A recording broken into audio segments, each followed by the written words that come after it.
Hello and welcome back to the channel. Today I continue my crusade of collecting chess.com achievements, and today we're hunting Mix Master, an award for playing 10 games of Chess 960. Let's get started with game number 1. Alright, a little refresher for anybody unfamiliar with Chess 960, or as it's being called now, freestyle chess. Basically, they just mix up the back rank pieces, and besides that, you can still castle and other stuff like that. We get e4. The hardest part is deciding what to do in the opening, because there's no opening theory, and that's basically the allure of Chess 960, is that there's no opening that you have to learn. Get pretty symmetrical opening thus far. I'm thinking I'd like to castle queenside, so let's play e5. If d5, I drop the knight back. Problem is going to be getting this bishop out. Okay, we do get d5. Actually, let's go aggressive. Let's go knight to d4. We're going to see if we can challenge our opponent's ability to organize their pieces. We get pawn to f3. Let's take. I have no interest in losing the pawn if there's going to be a bishop attacking it. And our opponent does take back. And let's play a little bit interesting. Let's play h6, develop the bishop, and actually castle short. This is a really interesting idea, looking to play pawn to f5. So I'm going to go ahead and castle short. The only thing about Chess 960 is that your king has to be in between your rooks, and your king and your rook end up on the same spot they normally would in a regular chess game. Let's play f5. This would be a crazy sacrifice if my opponent actually goes for it. Otherwise, I might just play f4, close up the king side, and just try to maul on that side of the board. Let's go for it. Nice, bishop goes back, g5, maybe king over, bring the rooks up, or maybe just connected, shuffle them over. We get rook to a1. Do I care about losing this pawn? Probably should, but let's risk it for the biscuit. Let's play h5, go for g4. Nice, sure, you can take my pawn. You can even take my knight and my other pawn if you please, but we're going for the kingside attack. We're going for mate here. It's a little bit crazy since our pieces are this far back, but this is an idea. Okay, doubled rooks. Still can't penetrate though, because the knight covers unless the idea is to take. So how do we make progress on this side? f3, supported by the rook. Seems to make sense. The queen can come in now as well. The bishops are going to be kind of hard to break through, so I might have to go for like a trade of some sort. Oh, bishop to f1. This check seems very natural. King has to go to h1. Okay. How do we make more progress? Did we open up Pandora's box too quickly? Let's try this on for size, hit the queen. Bishop seems to make sense on f4, maybe the rook instead. Not totally sure.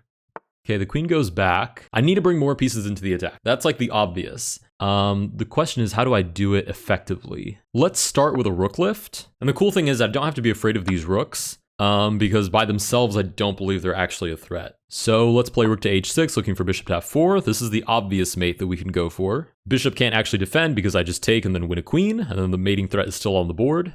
Okay, we get pawn to h3. Doesn't that just lose? Takes. Forced to take back, king to g1, and then we have that mate on g2. Cool. And that's the fun part about playing so aggressively, is that you don't actually have to see the checkmate. You just have to know that by bringing more pieces, opportunities will arise, most likely. So if you just play it kind of smart, usually there's a chance there somewhere. So we do win game number 1. Let's go to move on to game number 2. Holy smokes, wait, I just gained 136 points of rating. Don't mind if I do, thank you very much. Okay, game number 2, we get the white pieces, instant pairing. Okay, I don't love this setup, but I think the natural way to play this is develop the knights, castle, and then just focus on playing on the queen side. So knights are developed, we're not castled. Obviously, we want to take the long diagonal, aim at the king.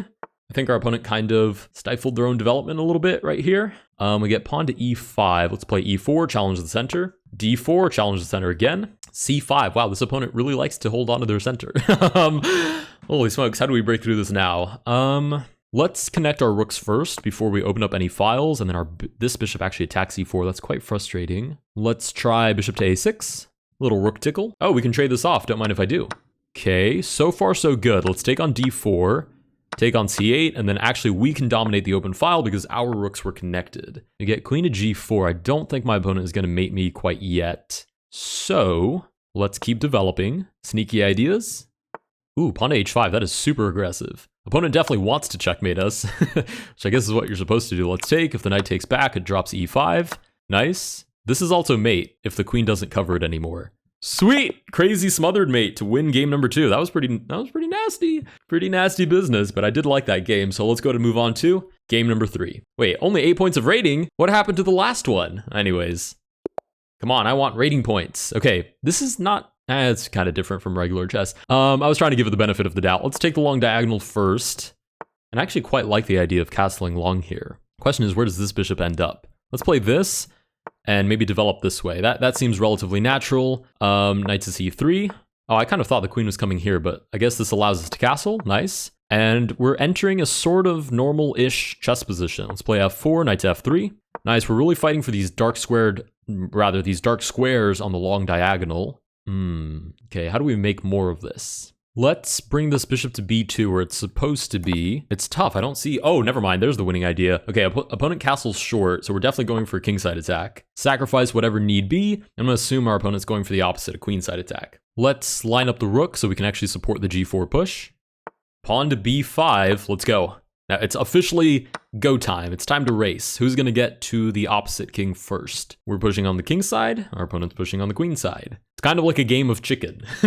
Who's gonna give in and start playing defense first? We get knight to e4. Okay, that's super aggressive, but I'm not sure that it's effective because it opens up my long diagonal bishop. And now there are definitely some interesting ideas here. So it seems that we've won the game of chicken, right? Our opponent's playing on the king side now, defensively. So we need to continue this momentum. Let's do, oh man, I'm down to a minute 24. Oh, I thought this was gonna be easier when I got here. Let's push g6. I'm fine with sacrificing the pawn if it means I can open up the file. Let's follow up with knight to g5. Go ahead and pre-move the recapture, assuming our opponent does take. Nice. And now we just kind of triple everybody up on this file. I mean, even bishop d3 here. Whoops, that's not bishop d3. Bishop d3 here looking to break through this bishop to get to g7. Okay, knight to d7. Let's double up, hit the bishop. Ooh, the king comes into defense? That's kind of scary. It's always scary when your king is one of the defensive pieces. Bishop can't really be defended anymore. It kind of has to move out of the way, or we just take on g7. Okay, knight to f6. Thank you. Knight to g4. Wow, that's really creative. Let's go ahead and just sack for the queen, and then we'll take on g4. Nice. Nice, we do get the resignation, and with that, we win game number 3. Okay, we're off to a good start. Suddenly, we're gaining way less rating, which is a huge shame, but all right. Let's go to move on to game number 4. All right, game number 4, we get the black pieces. Is this our first game with the black pieces? No, I don't think so. Terrible memory. We get pawn to c4. Wow, this is super close to normal chess. It's just these guys are a little bit fumbled up. Let's play knight g6. That's almost always a half decent move. At least if your opponent has a moved a pawn on that side. We get pawn to d4, c6, d5, f6, bishop supports, e5. Where does this king go? No idea. Just playing for the center at that point, which is fine, I guess. e4, our opponent got the memo for certain about playing in the center. This is super interesting as well, targeting this. I guess knight e3 just defends it. Let's play f6 looking for d5. Or rather, even e5 here is probably better. Allow our opponent to take d5, and then we can sort of make the center a little bit more concrete, like a trade, maybe undermine e4 at some point. There's some slightly more straightforward ideas there. Okay, pawn takes back, develop the knight. Bishop here, weeping in tears. I mean, just drowning in its own sorrow because where's it going to go? d6. Let's give it some hope. Let's give it d6 and the idea of b4 at least. Okay, knight to d2. This bishop is not so far off, to be honest. If I was counting on the idea of f5, that's definitely not going to happen with this developing move. So let's make good use of you. Undermine the knight. Oh, well, the problem is this bishop also sees f5, so maybe we're not undermining as much as I thought. Oh, sacrifice. Is there a tactic? It doesn't look like there was a tactic. I think my opponent just wanted to protect the knight or setting this up. Okay, fair play. We'll just move the rook back. Ooh, knight to f5, looking to come in on d6. Wow, there kind of is a tactic if you think about it, which is controlling all of these dark squares. So this is gone. Play king to f8. Wow, this is very, very conceptual chess by my opponent. Okay, knight goes back to f5. I'm going to have to sacrifice here a little bit if I want to undermine my opponent's position with like knight takes or maybe bishop takes. My other option is to play it the really slow way and kind of challenge my opponent to prove that their sacrifice works. We're going to go down that route, although it's definitely the more uncomfortable of the two. It'd be a little bit more exciting to just sack and just open up the position, bust it wide open and not have to deal with these sorts of issues. But I'm going to bet that my opponent can't take advantage of how weak our position is. I mean, the worst that could happen is like bishop here, and then we lose the exchange back. Okay, castles. Wow, this opponent is good. Whew. Okay. Let's control the open file and defend d6 before playing bishop to d7. Knight to e7 won't be a threat, even though our queen doesn't see it because the knight defends it. It's a sticky position. I don't love playing this sort of defense turtle shell opening, whatever you want to call it. It's probably my least favorite way to play, but I don't know. Sometimes the position calls for it. We get knight b3. Let's play this. Get rid of the knight. The only upside is that the bishop doesn't have play because it'll end up stuck behind its pawns. But even that could be solved with like g4, g5. Okay, knight goes back to e3. Opponent definitely knows what trades to accept and which to avoid. Play king to f7, look to take the open file. I mean, if I don't find a counterattack here, I'm going to be the one drowning in my own sorrow. So I need to find some sort of counterplay here. Even if it's like some crazy knight to h4 move, we get pawn to f4 right away. Looking to open up the rook straight onto our king. We have 50 seconds left. Might as well try this on for size. While we're here, we might as well mess around a little bit. See what happens. Ooh, I will take. No way you take on d6. Maybe f6? Ooh, e6, man. Really dig that pawn straight into my position. I need a queen trade here ASAP. Oh, this is bad too. Everything is bad. Ooh, I can't even pin the knight because that square's covered. It reads like a bad joke, but we might as well offer the knight trade. Hey, no, you don't want to trade? Not into that? Not into trading knights? Might want to reconsider. Here, I'll give you another chance. I'll play knight to e7 so you can think about it again. Oh man, that was rough. Maybe queen to b6, help. Maybe, no, that doesn't even work. Let's double up here. Our only real hope here that I see is flagging our opponent. So we'll see what we can do as far as that's concerned. Oh, this is so bad. I don't even have moves here really. Oh, check, move out of the way, e7, king here. I do stop promotion because I can sack, but it's not pretty. Opponent's thinking about it. Knight to g7, just sack. At that point, let's just start sacrificing things. Yeah, take. You're gonna have to checkmate me. Yep, this knight is doing all the heavy lifting. Oh no, there's forced mate. No, you've got to be kidding me. Didn't have to sack on g7. Went a little bit ballistic there for no reason. We do complete game number 4, but we get destroyed and drop 11 points of rating. Let's go ahead and move on to game number 5. Okay, game number 5. Ooh, double bishops. Let's go b3, c4. Open these bishops as far as they can see. c6 is a little bit questionable for that bishop on a8. The hardest part here is kind of mapping out where you want all of your pieces to land. Let's go for some central control. I'll take e4 any day of the week. And then d5. Takes. This is pinned. Nice. These are going next. I'll probably, well, I might not lose the rook. We'll get a trade. Sure, that works out neatly. And then I just have to not fall for anything silly, which is easier said than done. Let's play g3. I was going to take, but then my opponent can take back, activate the queen, and my king is nowhere near castled. So let's activate our own queen instead.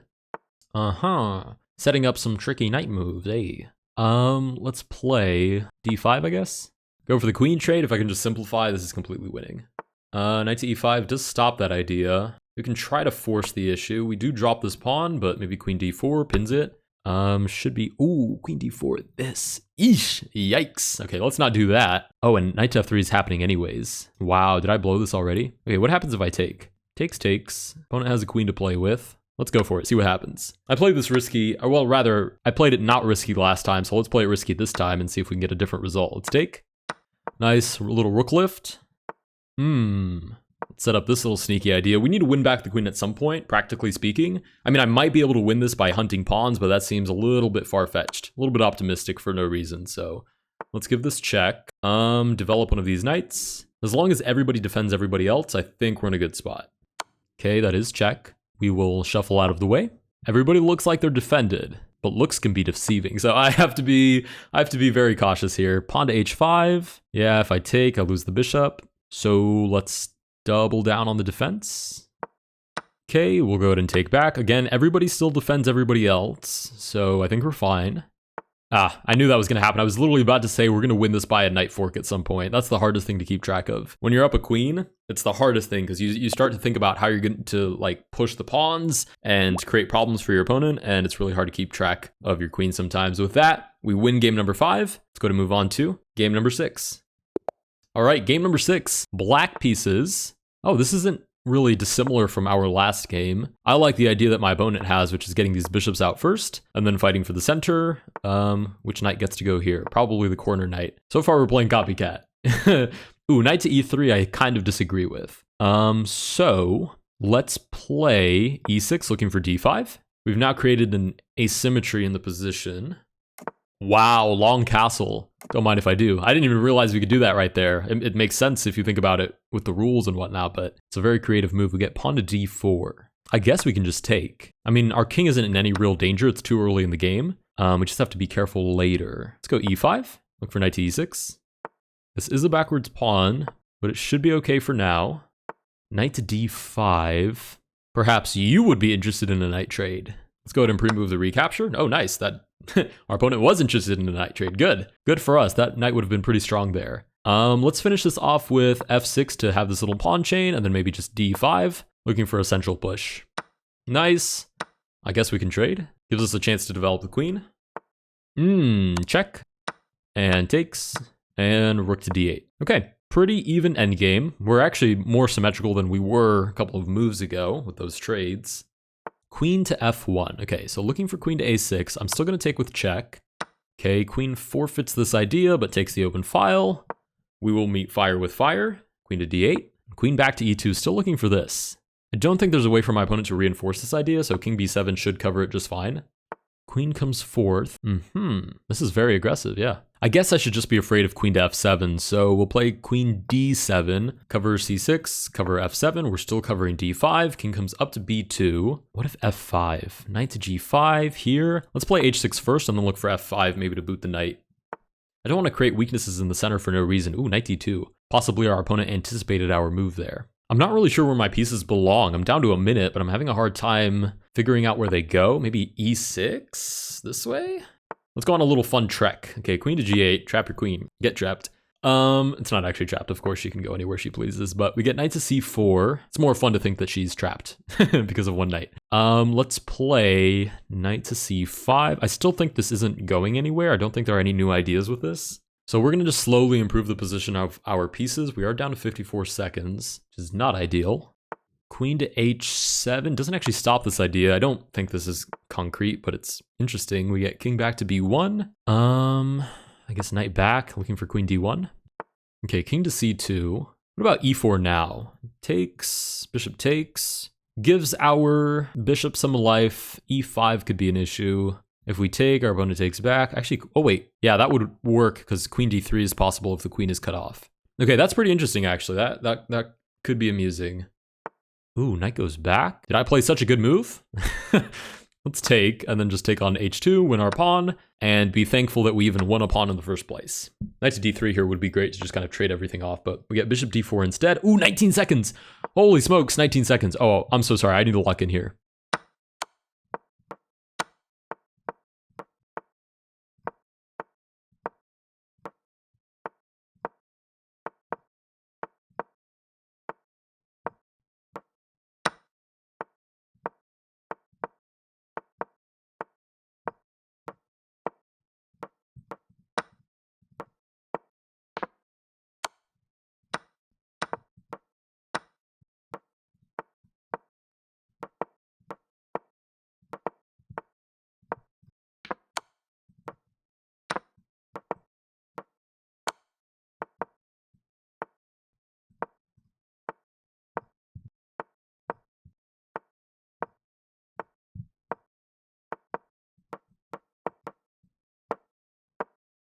Holy smokes!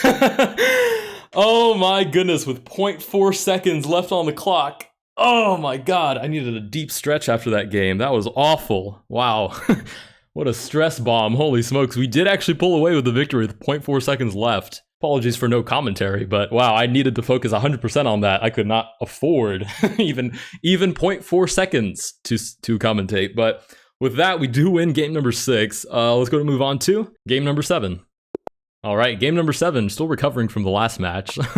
Let's just go straight for the long diagonals, develop the knights. Might even double fianchetto here, that could be interesting. I feel like that's a pretty practical decision, sure. Okay, we get b6. Now I have to figure out how I'm gonna fight for the center. Let's long castle first, and then d4 here seems to be natural. I don't know if you can hear it, but I'm like a tiny bit out of breath from how crazy that last game was, but we are back in it. We get pawn to e4, play this, target the pawn. Let's play e3, cement it there, and then play like c4 is bad though, because then c6 takes, opens up the rook. Not to mention this is on the board, but luckily we have this little defensive trick. Oh wait, knight covers it. Wow, I'm really out of it. Okay, queen to d7. Let's try c4. I don't love it, but maybe like knight c3, king b1 is fine because we are more developed than our opponent is. Ooh, okay, we do get c5. Okay, let's play knight to c3. Almost certainly our opponent will take twice here. We get short castles. Okay, let's play king to b1. That was the plan. We do get that capture. Bishop to b4. If I take, my opponent takes, I take, takes. Could take with the bishop, might get pinned. I think it's okay, I think it works out. Okay, the bishop takes back. I think we're doing okay. If the bishop takes, my biggest concern is rook to e8. Is this sacrifice insane? Yes, probably is. Maybe just f3, f5 isn't possible immediately because the bishop takes. It's quite ugly, but I think it works. We'll see if we get like king to h8 because our opponent sees f5. I mean, even if our opponent does see f5, there's like queen f2, and then I just kind of get rid of the pin. Wow, we do get king to h8. I'm getting better at predicting my opponent's moves. Okay, so if queen to f2, the issue is takes, takes, takes, takes. I lose the pawn, but I'm comfortable playing that endgame because I don't think my king is that weak. And I have the bishop versus the knight in a relatively open game, so we'll play queen to f2 and just pre-move the recapture while we're at it. Nice. Sure. Now, let's start by fighting for the open file, and eventually I want to push d5 and unleash the bishop. Okay, we'll take. Now we will push d5. It is a weakness, but I think it gives us so many new opportunities that it's well worth the price. Okay, queen to f5. Setting up a discovered attack. Let's play queen to c2, stunting it, and also with ideas of queen to c8 if that queen ever moves. Ooh, knight to d7? Is this not just winning? Oh, it's not. That's such a good idea. Rook to e8 defends with check and actually wins the queen. Wow, wow, wow. Sneaky opponent move there. I have to hand it to them. Very, very sneaky. Okay, what about king c1? If we just get check, I'll move back and we'll see if my opponent insists. We're both down to 50 seconds. I don't think I could take another game like the last one. I don't know if I have it in me. I mean, I'm willing to try, of course, but I don't know if I have two of those. H6 simply defends. Okay, queen d3. I feel like I'm losing the plot here a little bit. Not sure exactly what I'm looking for. Knight c5 is kind of a bother. Queen d2. Maybe okay. Maybe I should just try to push this pawn. I need a practical issue for my opponent because they actually have less time than I do. So they're either going to mate me in a couple of moves, or I'm going to promote this pawn or threaten to sufficiently to cause them problems. Okay, queen to f3. Does that create any new threats? There's the idea of the sacrifice. But besides that, I think it's fine. So let's push d6. Knight goes back, sure. Queen d3 offers a trade. Rook to e3 immediately shuts it down. Okay, we'll just go back. This is fine. King to b1, king to a1, and then it's really hard to ever get to my king again. Okay, let's offer a trade, otherwise mate. Okay, queen goes back. I'm just buying time. I mean, I have way more time than my opponent does. So unless they can reinvent chess somehow in these next couple of moves, this is going to be a tough call. Okay, let's do this.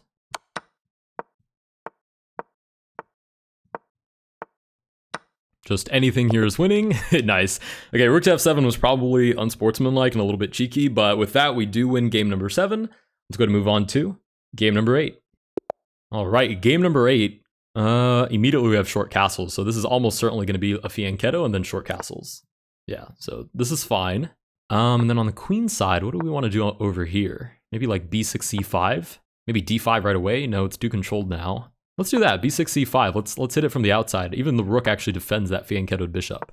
So we might be able to force a trade there. Okay. Actually, let's bring the knight out while we're at it. Okay, bishop actually goes back, leaves me alone. So d5, fight for the center. f6, fight for the center. Your center is mine, my friend. e6, wow. Willing to create the weakness right away. I have to target it. Queen to g4, doesn't this just cut it off? I just realized I said queen to f4, I meant queen to g4, but I was thinking about pushing f5, so I kind of mixed them up there a little bit. We'll still take, there's no discovered attack with the bishop, so this is totally fine. Knight to d3, let's move the queen back. Knight to e5, do I take and weaken these squares? Probably not. Long castles. Wow, this is some spicy chess going on. Let's play knight d6. Knight to e5 does happen. I think I have to move the queen back. It's too risky to lose this bishop. It's just a pillar of my fianchetto, so I need it there. Yeah, g4 makes perfect sense. Opening up the king side. Let's try to close it up with f4. Okay, bishop d2. What about knight c4? Takes, takes. Bishop takes, pawn takes. Takes, takes. That's probably fine. I really want to get some trades on the board because I feel like I'm positionally significantly worse. I mean, if you just ask this knight what he thinks of the position, I think you might agree that I'm probably positionally worse. So hopefully pawn takes back and e6. Nice, we've kind of closed up the center a little bit. There is an idea now of c5, then like knight c7, d4. That could get pretty interesting. And finally, I have a counterattack going, because the thing is, no matter how my opponent plays this, I can close up the position. Like right there, h5, g5. Maybe my opponent sacks h6. That's probably the most sound way of continuing the attack. Otherwise, h6 just kind of shuts down the whole position. Okay, bishop to d2. Let's develop the knight. c4. If I take, my opponent takes. I take on b3. Opponent takes back. I take with the rook. Sure, why not? Let's do it. Oh, queen takes back. Okay, well, waste of calculation. Okay, let's trade now, and when the rook takes back, it actually is threatening h6, so we'll play h6 and stop it. We've beat our opponent to the punch. We're not actually up any material. Knight d5 is interesting, though. Sack? Ah, it's very tempting. Sacrificing is always tempting. King to h8. Problem is proving that it's worth it after, which it might be. It might very well be in this position, considering how open my king becomes from the flank. Let's try to take the open file. Queen goes back, sure. Queen to e6. Stops the pawn, controls these weak and light squares. Still an opportunity to double the rooks. Rook to e1, sure. Thank you, double the rooks. Opponent has 33 seconds left and really not the most comfortable position ever. Queen to f5, if I take, there's doubled past pawns here, but there's also check. It's probably not worth it, but I think it's still winning, so it should be fine. A little check, go ahead and pre-move the recapture. Oh, I can't even threaten the pawn. Okay, we'll have to go back to d8. f6 here is probably quite terrible because there's ideas of discovered check. Oh, that's pretty bad. That's actually awful. Holy smokes. Still winning. Not even close. Holy, oh my goodness, this is bad. This is bad. Wow. Man, I did that to myself too. King h7 here, takes. This is a light square, so it's survivable, which is not really, not really a high standard, but it's a survivable position. We're gonna have to reroute the king here in a moment to boot the bishop. Well, assuming my opponent plays bishop f6. Yeah, that makes the most sense. Nice. Knight to e4 does kind of tie everything together. Wow, very well played. How do I cause my opponent 8 seconds worth of problems? Pushing some pawns, I guess? Force them to find a way through the position? I mean, it's their position to navigate. I'm not going to take that away from them. I just can't play anything silly like this and get forked. Let's play this. I mean, the rook still sees that square, so it should be justifiably fine. And we do flag our opponent to win game number 8. Okay, we should have 2 more games left to play. Let's go ahead and get into game number 9. Freestyle chess lover, 1700. We'll see about that. I will decide if you are the freestyle chess lover. Actually, this might have been a better way to start. But we have pinned the queen. Okay, we can play this now. Nice. Trade is fine. Knight to g6. Let's trade. I like the fact that the queen can see straight into the position. Let's continue with d4. I know I've cut off my own queen, but I think maybe we can get d5 here. And then I think it makes the most sense to just castle short. Okay, we do get b6. What if I push now? Knight moves out of the way, d6. Oh, that's so tempting. I don't know if it's good, but it's so tempting. Oh, that's the idea. Okay, what happens if I castle long? Did I justify it? Is this still on the board? Are you gonna let me play this? Do I have to boot your knight? b6 here, yeah, that makes perfect sense. I was gonna say bishop b7 there makes sense. Okay. Now I have to justify all of my crazy moves. No, bad opponent. You're supposed to let me play crazy and then not make me pay for it. c4, I guess. a3 is on the board. Bishop here looking to remove the knight to take this is on the board, but I don't know if any of that is practical at all. Okay, let's double down on defending d5. Or double down, what is this? 1, 2, 3, 4, quadruple down on it. We do get long castles. Let's play a3 and finally get rid of this knight. It's probably just going to reroute here and be quite cumbersome, but I like it better than having it sitting on b4. Let's play queen b2. b4 is also on the table. Our opponent meets us with a5. Okay. What about this? Looking for b4 and then rook to a1. I feel like that's decently challenging, especially considering the queen is stuck in the corner. Knight to e7. Okay, more pressure on d5. d6 is probably warranted at some point. But what about b4 right away? I'm not afraid of losing this because I win a knight. So let's try to force that. Knight to a4, looking for a trade. What if I play this? Takes. My opponent takes, I take. This ends up being a fair trade. So I'm going to try to force this idea. If it doesn't happen, well, then it doesn't happen. Do I take with the king? I'm really testing my guts here. Yeah, let's go for it. Why not? We're here for a good time, not a long time. Okay, do we take back or play this? Questions. Well, if I play this, then there's like d4, and that's just insane. So let's take back. Okay, sure, trade. Sure, we've basically traded most of the board off at this point. Queen to c6. Can I just take? The rook comes to the open file. I have e3. I mean, it's defensible. It's pretty ugly, though. Let's take. Why not? Oh! Oh my goodness, my opponent set me up so good for that. Oh, incredible setup. Oh my goodness. Wow, I can't even say anything about that. That was just very well played. Okay, now I have to counter set up my opponent. No choice. I must play dirty now. Wow, that was really, really good. I even thought about that for so long. And the only thing I was considering was the positional aspect of it. All right, let's try this. King to b7. Wow, no fear whatsoever of this. Interesting. What about e4? I'm not even sure any of this works. I'm just trying to cause complications for my opponent, see if we can run down the time. It's a big ask for 1700, but it might be worth it. I say that with great doubt, but it might be, so we'll give it a try. Okay, queen takes. Queen a3 doesn't do anything, so let's take. Let's check. I can still identify check, that's good. Move the king over. Yeah, we are cooked. Oh, this is so bad. Ugly position, ugly, ugly position. Yeah, and we're super down on time as well. Yeah, I don't think there's a defense here, but we'll see.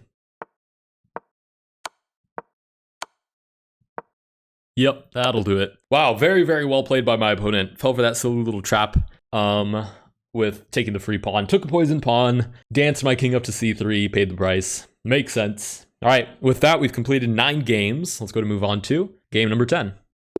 All right, game number 10. Again, long diagonal ideas, which is fun. Let's do this. Okay. Oh, my opponent's kind of trying to play it like a normal opening. Full respect for that. Let's try to not allow that. Okay, bishop goes back. Seems to hang e4, or rather, f7 is going, but then there's this. Oh, what a strange position. Gotta love it. You have to. It's like Stockholm Syndrome. You see a crazy position, you're losing, then you're winning, then you're losing, and then you win. Wow. Can't stop playing it. All right, that wins us the queen, even though it loses us the exchange. Knight to f3 intends to trap the knight. Fair play. We'll trade that off. There's no way to save that knight, so might as well keep developing. Looking for bishop g7 here. b3, sure. Capture, pretty natural move. And take your free piece by all means. Well earned, well earned. Okay, how do we cause problems here? Like this. Rook lift. Develop the knight. Everybody needs to come into battle. Look, everybody look, the king is in the center. We need to go chase him down. All right, let's see. And everybody's invited to the fun. Let's play check.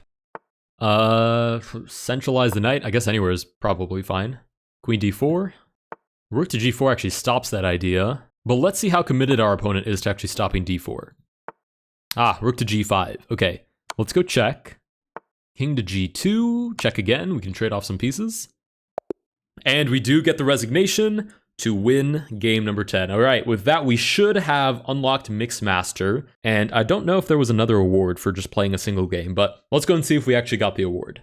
Okay, somehow we didn't get the award, so maybe I double counted one of the games, and this is game number 10. Let's go ahead and give that a try. Pawn to f3. It's so interesting. There's always an idea somewhere of fianchettoing. And in this case, we can even line up 2 different bishops on these longer diagonals. Oh, bishop to d4 immediately punishes that idea. Okay, bishop g7, we'll just go for the trade. d4, h6, still looking for this. Okay, not doing a great job of fighting for the center here, but let's play e6. And is f5 worth it? Takes, takes, takes, takes, takes, takes. I mean, I don't know if it's worth it, but it works. Okay, sure, we can trade. Pawn to c3 is interesting. Let's develop the knight. Queen here, back up the bishop. Okay, our opponent's gonna force us to be the ones to trade, and we can develop the queen now. Okay. Castle long, I had the same idea, bud. Same exact idea. Okay, rook comes to e1. Now, how do we actually generate play in this position? You do a little minority pawn attack on this side of the board. Might get closed up with f4. Truth is, I don't really see a lot of opportunity outside of that. So let's do this little number, queen to g7, and then look for g4. If f4, maybe we push g3 and kind of try to force the issue. Okay, knight to e5, I will absolutely accept that trade. Rook takes, okay. I mean, if my opponent's gonna make it easy for me to open up files, then I'm gonna line up my rook prophylactically and then push g4. Ah, h3, our opponent has caught a whiff of what we're up to, but we're gonna try to force it with h5. This is very interesting, having such a flat pawn structure on the queen side. I'm gonna get queen to e2, protecting this even more. Let's play rook to f4. Maybe we can double up. This rook serves to protect g4. I have to be really careful of not getting back rank mated here. d5. We can trade. What's the idea? Rook to e8? I'll just play the rook back. Okay, rook to d5 is the idea. Let's play queen to f7. See where this rook wants to go. Trying to help rook to e8 here. The worst part of this would be, oh my god, exactly that. Like rook to a5, looking for like a6, and then maybe sacrificing to like get repetition. But I think king to b8 here works to protect that. And then maybe like b6 to close it all up. Ah, rook to e1. This is good stuff. Not to mention g5 is hanging and I didn't even notice. I don't think my opponent can force an attack, so I'm going to try g4 on for size. Queen to e3 threatens mate, but we can push b6, hit the rook, and then we're still threatening to take on f3. Rook to e5, if it's looking for this, I don't think that's concrete, so we'll take on f3. Nice. Okay, if I take, my opponent plays here. Just take the queen. I mean, I guess I'd lose both the rooks, so maybe I take, my opponent takes, we trade, and then I'm just up a pawn, so that works. Okay, queen goes back. Can I take more stuff? Am I getting too greedy? I don't want to get checked and lose a rook again, but I think this is fine. Okay, we do get this trade. And this should be a pretty straightforward victory. We have pawn majority on the queen side, outside pass pawn. This shouldn't be too difficult. We'll try to cut off the king here in just a second. Push, push, push. Nice, cut off the king. And then we just push everybody. Okay, well, obviously I'm going to protect my pawns. Push. Push again. Okay, now we try to force the issue. Okay, a5. It'd be nice to stop the king from moving. d6. b5, a4. Nice, h2. Okay, how do I force this? Like c5 maybe? And then b4. I don't know, it doesn't look super concrete. Okay, d5 can't actually take because then I promote. Okay, so b4 takes with check. Okay, let's do d4 and create a pass pawn. Again, can't take because then I give check and promote. Okay, push. No, thank you. Check. Promote. Threaten the rook.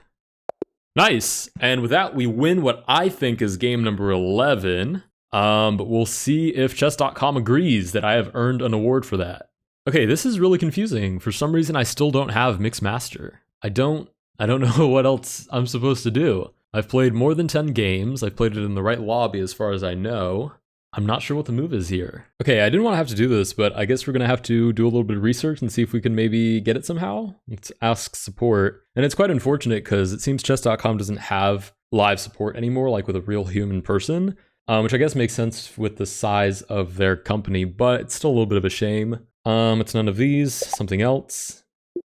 I did already search the articles and I know that it's not there. How can you help? I didn't. I should probably put the apostrophe. I didn't receive an achievement, or rather an award. I guess that's what happened. Okay, sure. If you didn't receive an achievement, that means it's no longer attainable due to website changes. But I didn't get an achievement that I earned. I love that that's one of the drop-down options, so I'm definitely picking that. It means it's no longer attainable due to website changes. We're in the process of reworking achievements and have paused manual unlocks. Okay, if you've completed a task, if you've completed tasks, I think that's supposed to say all the tasks. If you've completed all the, I hate these AIs. If you've completed all the tasks for an achievement but haven't received it, you can let us know which one so we can help keep track. Okay, I guess I'll report the one that's not unlocking. Sorry you didn't receive an achievement. Which achievement? Mixed Master. Okay, thank you for this. Unfortunately, we will not be able to unlock it manually. Wow, that's really a shame. Okay, I am so sorry that this is the conclusion to this episode, us talking to a stinky AI bot telling us that we're not going to get the achievement, but I will let you know in the top comment, if you go down to the comment section and you see a pinned comment, that is me updating you that we actually did officially get it, and until you see that, I guess we're left in limbo. I will see you guys in the next one.